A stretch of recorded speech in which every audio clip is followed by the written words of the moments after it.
Hey guys, what's up and welcome back to this week's video. 1, 2, 3, funk it.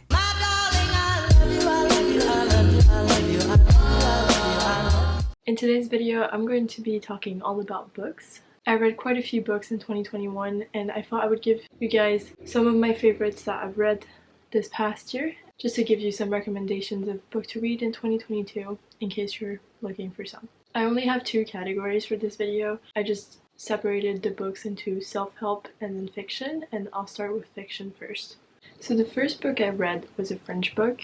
It's called La vete sur l'affaire Harry Kébert. So in English it's The Truth About the Harry Kébert Affair. It's a pretty big book and it's really long. It took me a while to get into it, but once I got into it I got hooked and I kept reading it because I wanted to know what happened in the story. It's about like the murder of a 15-year-old girl that happened like 20 years ago, and there's this author who's trying to write his second book and can't find the inspiration, so he goes to visit his mentor and that's where he gets involved in the whole thing. There's a lot of plot twists in the book and I really liked it, so I would definitely recommend. Next we have Ghost by Dolly Alderton. It's a really easy, fun book to read if you want just like a quick read.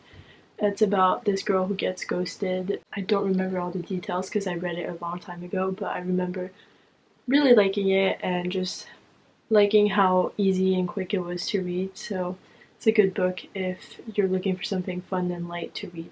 Then we have the series by Karen McManus. The first one is One of Us is Lying. I don't remember the name of the other ones, but I read 3 of them. And the first one was so good, like I loved it. I read it so fast. I kept thinking about it during the day and I wanted to keep reading it. I just wanted to know what happened. So it's a really good book if you like mystery and murder and stuff like that. And if you want something quick to read. It's the kind of book where I was really into it when I was reading it and I was completely lost in the story rather than thinking about like what I had to do or like my life outside of the book, you know.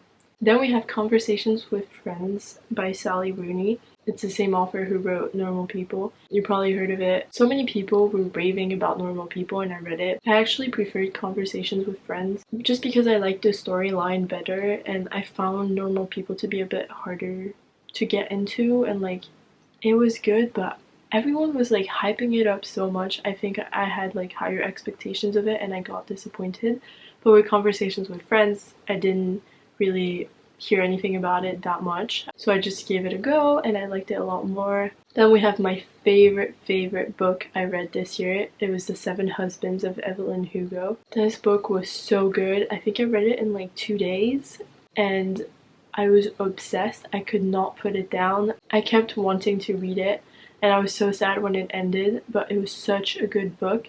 It's basically the story of this actress called Evelyn Hugo who had 7 husbands during her life, and then she just goes back through her life and each husband and what happened and how she became such a successful actress.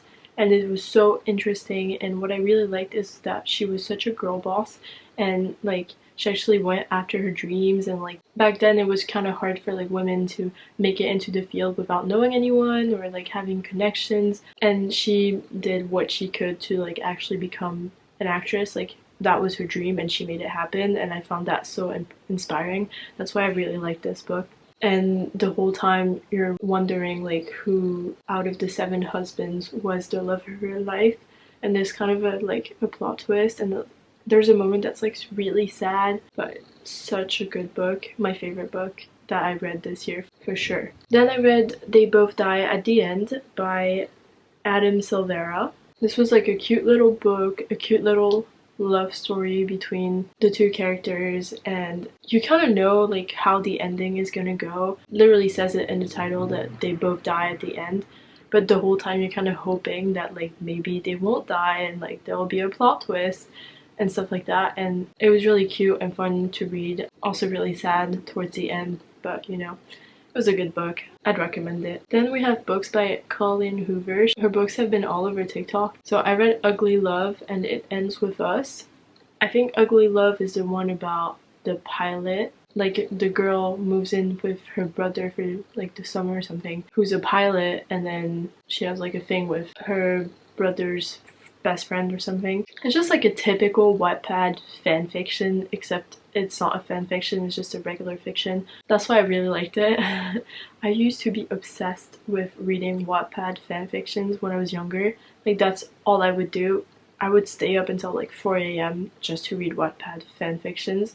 So this really reminded me of that, and that's why I really liked it. It's not the greatest work of literature, but it's really entertaining and a great way to escape reality. And then it ends with us is, I think it's about domestic abuse, and like it's really sad sometimes, but same thing, it's kind of like a Wattpad fanfiction, but it talks about domestic abuse, kind of a heavy topic, but it's really good to read just to learn more about all of that, and it's also a really good way to like escape reality as well. Then we have The Midnight Library by Matt Haig. This was a pretty light read. It's this girl who like wants to die, and then she has the chance to like live through other lives that she could have lived if she had made different decisions. It was a fun book to read because it was like, it made me think about like how if I had made different decisions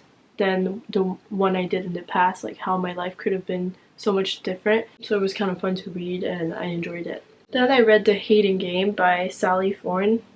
Basically like a Wattpad fanfiction once again, where it's two characters working in an office who hate each other and then fall in love. It's pretty basic, just like a Wattpad fanfiction, but I really enjoyed reading it. It was fun. And then finally I read A Good Girl's Guide to Murder by Holly Jackson. This is also another murder mystery with a good plot twist at the end, a little bit of a love story as well. Everything I like about a book, so I really enjoyed it. It was light, fun to read. I would recommend. So those are like all the fiction books that I liked and that I read in 2021. So now I'm gonna move on to self-help. I don't have as many because I didn't read that many self-help books, and I'm not listing out all of them because some of them I didn't like, so I don't see the point of like telling you about them. But if you're interested in seeing like the books I read in 2021 and the books I'm reading in 2022, I have a Goodreads account where I put all the books I read. If you want to check it out, I'll put the link to my account in the description down below. So the first book I would recommend is A New Earth by Eckhart Tolle. It's about the law of attraction and mindfulness, but it doesn't really talk about the law of attraction directly. But it's a really good eye-opening book to help you gain a new perspective on the world and how you view the world and how you view your life.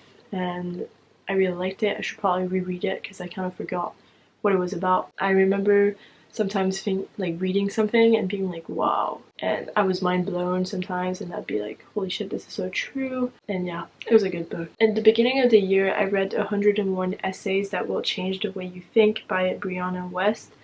I really like that because they're just like little essays that are like really quick to read, so you can just read like one every day or a few every day. It was the kind of book that made you think and made you be like, oh shit, she's right, and then you would think about your life and like your mindset after that, so I really like that. And then from the same author I read The Mountain Is You. It's a motivational book about like reaching your goals and motivating yourself, and like how basically you are your own obstacle and you're putting yourself in the way of like reaching your goals and you're self-sabotaging. It was a good book, but I had higher expectations of it, so it's not like one of my favorites, but I thought I would recommend it because it's still a good book if you want some little motivation to like actually work towards achieving your goals. Then I read a few business/money books. The first one is Future Proofing You: 12 Truths for Creating Opportunity, Maximizing Wealth, and Controlling Your Destiny in an Uncertain World by Jay Samit. So this one you have to take it with a little bit of a grain of salt because the guy who wrote it is like this super successful multimillionaire CEO, whatever. He's successful in the business world. And basically in this book, he did an experiment where he chose someone and he taught him everything that he knows about like how to run a business, and he helped them become a millionaire in 1 year. And it just goes through the journey of the person that he chose becoming a millionaire and setting up a business and then giving tips on like how to successfully start a business and become eventually a millionaire. I liked it because it had some good tips, but I also didn't really like it that much because it felt really targeted towards white men. The person he chose was a white man. He was not from a rich background or whatever, but it was still a white man. And it felt like he didn't become successful just because he got the tips, but also because he was coached by this guy, and like not everyone can get that. The goal of the book was to prove that like anyone can become a millionaire in 1 year if you work hard enough. But I think that it was a bit biased because the author actually helped the person become a millionaire and he had some help. So that's why I didn't really like it that much, but it's still a good book with like some good tips. It's not that popular though, so I thought I would just include that in case you're interested into like running your own business and you like reading books about entrepreneurship, then this would be a good book about that. But it's not my number one recommendations. Then I read Think and Grow Rich by Napoleon Hill. This is like a book about manifesting money, but I really liked it for like the law of attraction in general, and just reinforcing what I know about the law of attraction, and a good reminder of like if you actually believe in what you want to manifest, then it will actually happen. And you just have to keep going and keep pursuing your goal. You can't give up, because if, let's say, you give up tomorrow, maybe tomorrow was the day that you were gonna have a breakthrough and actually make it.